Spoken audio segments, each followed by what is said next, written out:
Olá pessoal, sejam muito bem-vindos à nossa segunda videoaula. É um prazer ter vocês aqui. Hoje nós vamos abordar estrutura de repetição. Nós vimos anteriormente as estruturas de controle, nós vimos o que é um algoritmo, variáveis, vimos os comandos básicos em Python. E as estruturas de repetição são tão importantes quanto as estruturas de controle. Então é um tópico, é um conceito muito importante que vocês aí pratiquem, estudem e dominem, porque realmente é algo que a gente vê com muita frequência na programação. Vamos lá? Então esses são os tópicos da nossa aula de hoje. Nós vamos falar de instrução for, o for e o while são as duas instruções que nós utilizamos em Python para uma estrutura de repetição. E o for ele é o equivalente ao para do Portugal, e enquanto o while seria um enquanto. Vamos falar de iterações que são utilizadas com o for e vamos falar da aplicabilidade, né? Porque não adianta a gente passar o conceito, mas nós não mostrarmos na prática o que de fato nós podemos fazer com as estruturas de repetição. E nós vimos anteriormente que nos nossos algoritmos nós tínhamos muitos comandos repetitivos, né? Então a gente tinha lá uma variável, a gente queria três números, número 1, 2 e 3, e nós recebíamos esses valores do input. Então é um código repetitivo. Com a estrutura de repetição a gente pode otimizar isso para uma linha só de código. E então, para otimizar esses nossos algoritmos, nós utilizamos a estrutura de repetição, que faz com que um bloco de código seja executado várias vezes. Em Python, existem duas formas de nós criarmos nossas estruturas de repetição, que é o for. Ele é usado quando a gente quer iterar sobre um bloco de código um número determinado de vezes. Enquanto o while, a gente sempre executa o bloco de código quando a condição for verdadeira. E quando essa condição for verdadeira, executa. Quando ela for falsa, o bloco de código, a repetição é cancelada. Então já vamos partir para a prática. Vou começar falando sobre a instrução for. Então, por exemplo, que nós queremos printar de 1 a 10 no nosso terminal. E se a gente fosse fazer de forma manual, a gente faria esse comando 10 vezes, que seria print 1, aí print 2. E como a gente pode otimizar isso? Com o for, o for do Python é da seguinte maneira: a gente coloca a instrução for, logo em seguida nós colocamos a variável que será iterada de um valor. Então aqui eu posso colocar i para facilitar. Então a gente coloca in, e nós temos uma função em Python chamada range, que seria alcance ou distância. Então range, quando a gente utiliza função em Python, nós escrevemos o nome da função e abrimos parênteses. Então quando vocês virem algo parecido com range, abre parênteses. Então a gente está invocando uma função. Futuramente a gente vai abordar a função com mais clareza para vocês, mas por hora, sabendo disso já é excelente. Então aqui nós colocamos o primeiro valor, seria 0, por exemplo. Vamos colocar 1, fica melhor. E até 10, certo? Então aqui seria um alcance, seria uma distância de 1 a 10. E essa variável i, ela receberia, esse laço vai percorrer 9 vezes. Vocês podem estar se perguntando, mas você colocou de 1 a 10, o certo seria 10. Mas vocês vão ver o porquê esse bloco de código vai executar 9 vezes apenas. Então essa variável i é a variável iterada. Ela vai percorrer 10 vezes esse laço, e cada vez ela vai receber o valor de 1 a 10. Então a primeira 1, depois 2, 3. Vamos lá? Então a gente viu que em Python, quando a gente cria um bloco, a gente viu lá com if, que a gente tem que colocar os dois pontos. Quando a gente aperta Enter, ele vai identar para a gente, ok? Então todo bloco de código, não se esqueçam de identar. A indentação é o espaço que a gente dá, né? Aqui eu estou dando com Tab. Então em Python, a indentação faz parte da lógica, e sem indentar nossos códigos vai dar erro, ok? Então aqui eu quero printar o i. O que vai me mostrar aqui nosso i? Ah lá, viu? De 1 a 9. Então, esse laço aí, ele se repetiu 9 vezes. Em Python, quando a gente usa a instrução for, quando a gente usa a função range, se a gente quiser chegar até o 10, a gente vai ter que colocar 11, porque ele chega até o 11, mas na verdade ele repete do 1 até o 10. Pode parecer um pouco confuso, quando eu vi isso pela primeira vez, realmente eu fiquei confuso, mas quanto mais vocês praticarem e fazerem, vocês vão se acostumar com isso. Então, ou eu coloco 10 mais 1, que aqui ele vai fazer uma operação e vai dar 11, né? Ou vocês colocam 11. Então, se eu, de novo, colocar o print i, pronto, 10 vezes. Então, aqui eu estou fazendo da maneira mais simples possível. Eu só estou printando a variável iterada. Aqui com range, eu posso... Aqui eu estou dando passo de 1 em 1, né? Com range, a gente pode definir o passo, que seria assim, for e em range, vamos repetir ali em cima, 1, 11, e depois eu coloco o primeiro, onde começa, vírgula, o final, e depois eu posso colocar o passo, por exemplo, 2, quero que pule de 2 em 2, ok? E vou printar a variável iterada, vamos ver? Ah lá, viu? 1, 3, 5, 7 e 9. Se eu quisesse fazer o inverso, né, em ordem decrescente, como eu faria? For. Aqui, como eu falei anteriormente, é uma variável iterada. Então, a gente viu que variável a gente pode dar o nome que a gente quiser. Eu estou dando i porque é muito comum vocês verem com essa nomenclatura, utilizando o i de índice. Mas eu posso colocar número, por exemplo. Número. Range. Então, eu coloco aqui onde eu começo, onde eu termino. Aí, como é o inverso, aqui, como eu estou começando do 10, realmente a primeira variável, o primeiro valor que vai ser iterado no número será o 10. Mas aqui eu tenho que colocar 0 para ir até o 1, como a gente fez lá em cima, né? Só que aqui é o inverso. Então aqui eu coloco o passo, que seria menos 1. Vamos lá? Vamos ver se vai dar certo.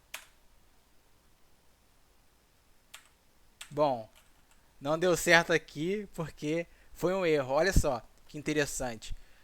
Eu usei o i aqui, certo? Então, ele foi de 1 a 9. Aqui, 1, 3, 5, 7, 9. Porque está com um passo de 2. Mas aqui, olha só. Eu fiz para ele executar 10 vezes. E realmente é o que ele fez. Só que eu printei a variável errada. Viu? Que o i, no final, ele vai valer 9. Porque é o último valor que é iterado a ele. E aqui, ao invés, eu estava usando o i, e aqui eu utilizei o número como variável iterada. Se eu peguei o i, o último valor dele é 9, então ele vai estar valendo 9. E esse bloco, ele se repetindo 10 vezes, vai printar esse valor. 10 vezes 9, ok? Então, o que nós tínhamos que fazer aqui...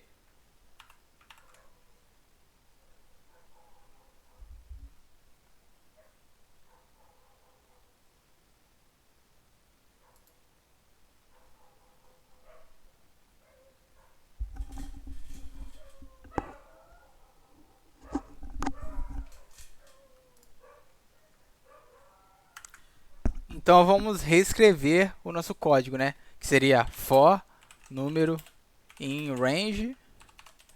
Eu começo com o primeiro valor a ser iterado em número é 10 e por fim 0. E eu quero o passo negativo, né? Para a gente conseguir fazer em ordem decrescente. Eu vou printar a variável correta, né? Que é o número.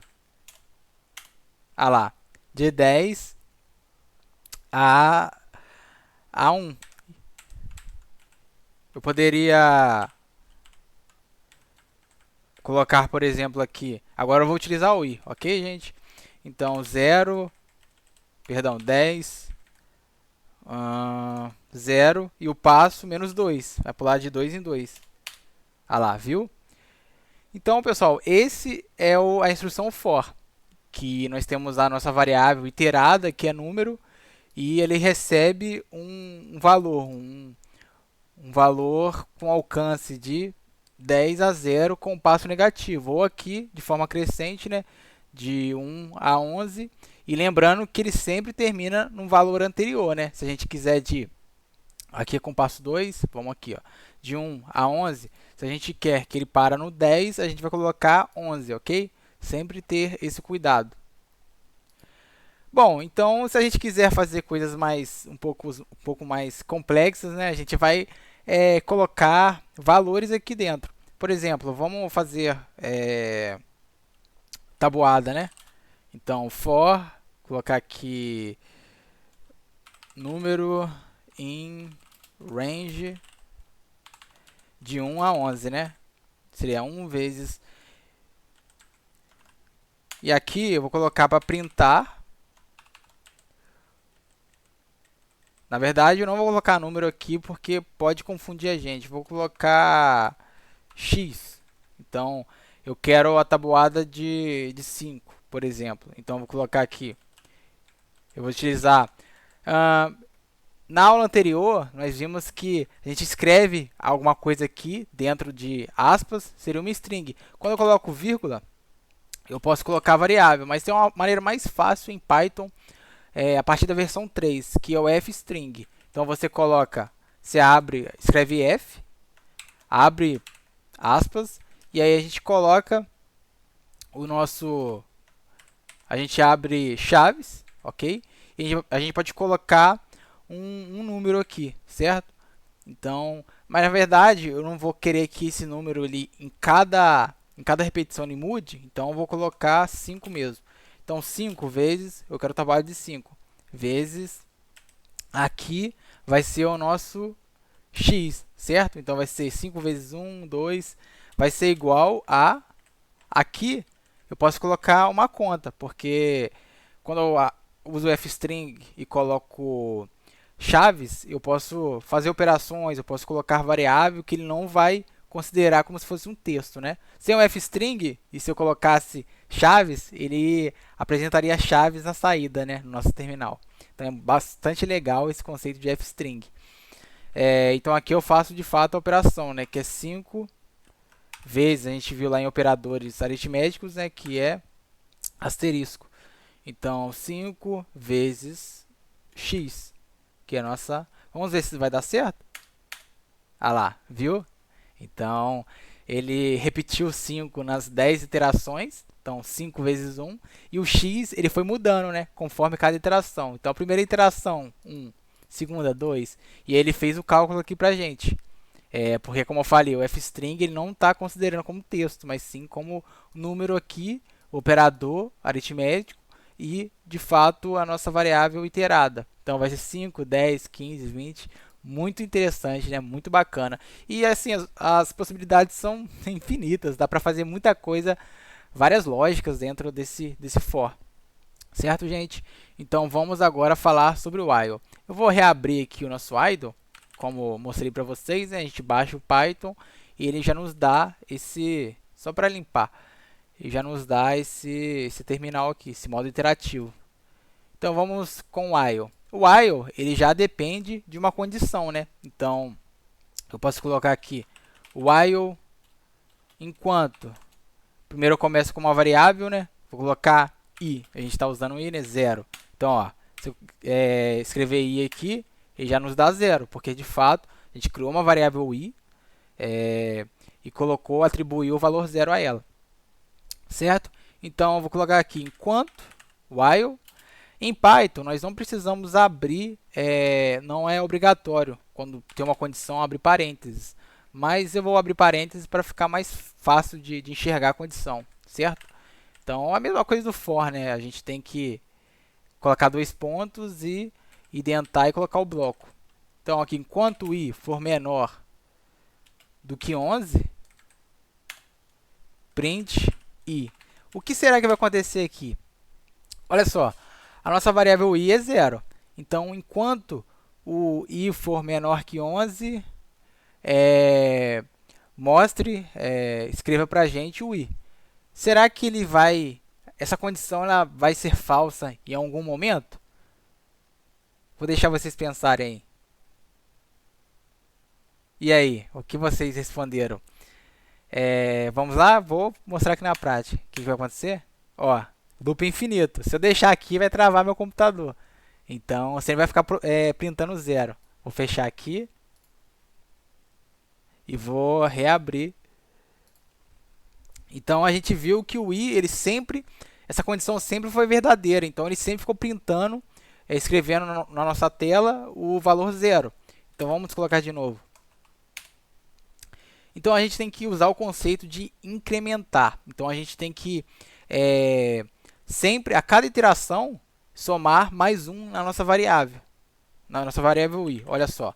Então, while, a gente abre aqui parênteses para colocar a condição. E quando o i for menor que 11, então, você escreve na tela o i. Olha só, quando a gente utilizou o for, nós utilizamos apenas uma linha no nosso bloco. Vou usar mais uma, que seria i igual a i mais 1. Então, o que eu estou fazendo aqui? Eu estou pegando a nossa variável i, que contém o valor 0. Estou falando, ela é igual a i, que é aquela vale 0 ainda, mais 1. Então, vai ser o seguinte. A primeira vez que isso rodar, ele vai printar, vai mostrar 0 na tela. E aqui no nosso i, ele vai fazer 0 mais 1. E aí, quanto que vai valer? 1. E na segunda vez, o nosso i vale quanto agora? O nosso i não vale mais 0, ele vale 1. Então, 1 é menor que 11? É falso ou verdadeiro? É verdadeiro. Então, vai printar 1 e vai fazer. Aí, 1, variável i, que tem o valor 1, recebe i, que é 1, mais 1. Então, vai ser 2, certo? Então, 2. E aí, vai voltar. E aqui, no while, né? Sempre quando ele termina aqui o bloco, ele volta no while para verificar a condição. Se é verdadeira, continua o laço de repetição. Se é falso, interrompe. Então, 2 é menor que 11. A gente sabe que é. Então, ele vai printar 2 e vai fazer a mesma coisa. Agora, 2 recebe 2 mais 1, 3. E vai ser 4, 5, 6, 7, 8, 9, 10. E aqui o 10, ele ainda é menor, ele vai printar. E por fim, ele vai somar 10, variável i recebe 10 mais 1, 11. Então, 11 é menor do que 11? Não, são iguais, né? Então, vai interromper aí. No final, a nossa variável i vai valer 11, mas ela não vai executar o bloco de código, certo? Ah lá, viu? E aqui eu não tive o loop infinito, porque de fato a gente, né, foi incrementando, foi mudando o valor de i. Porque antes ele sempre era zero, então essa condição sempre era verdadeira e ficava em loop infinito. Então, a gente sempre tem que tomar cuidado para ter uma forma de sair do laço, né, para não entrar em loop infinito. E aí acaba estourando a memória aí do nosso computador e vai travar o sistema operacional até. Ok? E a gente pode fazer de 2 em 2, né? Então eu posso fazer while. Vamos primeiro ver, que eu vou usar o i de novo, ver quanto que vale o i. Aqui no modo interativo, vamos eu colocar print i. Ah, vale 11. Como eu falei, né, que ele vai testar, mas ele não vai ir porque o 11 não é menor que 11. Então vamos while i menor. Não, agora o i vale 11, tá vendo? Então vamos fazer com 11. Então vamos while. Lembra, o i vale 11. Quando o i for menor que 21, então você printa. Aqui ele vai dar loop infinito, né? Porque o i sempre vai ser 11. Eu tenho que usar o incremento, né? Aqui em Python nós temos uma maneira mais simples de escrever o que a gente fez aqui em cima, né? Da seguinte forma: mais igual a, que é um operador de atribuição. Então, o que ele está fazendo aqui é o mesmo que nós fizemos aqui. Vai ser i recebe i mais 1, certo? Vamos ver o que vai acontecer? Ah lá, de 11 até 20. E se a gente quisesse colocar dois passos, a gente, ao invés de incrementar com mais 1, mais 2. Então, seria 11, 13, 15, certo? E a gente pode fazer, vamos fazer a nossa tabuada aqui com while, para a gente ver como ficaria. Então, vou colocar o i como, usar o x, né? X igual a 0. Enquanto o nosso x for menor do que 11, ou melhor, vou usar o 10, só que eu vou colocar aqui outro operador. Vou fazer uma junção de operadores, o menor e o igual. Então, enquanto x que vale 0 for menor ou igual a 10, repita esse bloco. Qual bloco? O que a gente fez aqui em cima. Na verdade, eu reabri, né? Então apagou. Então vai ser print. Vamos usar o fstring, né? Para a gente fazer a nossa interpolação de variável, colocar, fazer com que o Python ele identifique que com as chaves aqui isso é uma variável, não é um texto. Então vamos fazer tabuada de 7. Eu sempre achei um pouquinho difícil de decorar. Vamos lá. 7 vezes x. Mas aqui ele vai começar do 0, né? Então, vamos fazer aqui desde o 1. Vamos fazer desde o 0 mesmo. Igual a... Aqui eu posso colocar uma operação. Eu poderia colocar vírgula e fazer aqui. Ao que vocês acharem melhor. Então, eu faço x vezes... Não, 7 vezes... Opa! Esse é o operador correto. Vezes x. E aqui daria o loop infinito. Lembrando que eu tenho que fazer um incremento, sempre colocando mais um nessa variável. Então seria x, ou assim, né? X mais um recebe, ou da maneira mais simples, né? Que o Python nos dá. Vamos ver se está certo, se está correto. Ah lá, apresentou. E eu fiz desde o 0, né? Eu poderia fazer desde o número 1, né? E aí eu colocaria, para isso eu começaria a variável x com 1. Bom, a gente fez um pouquinho diferente, né?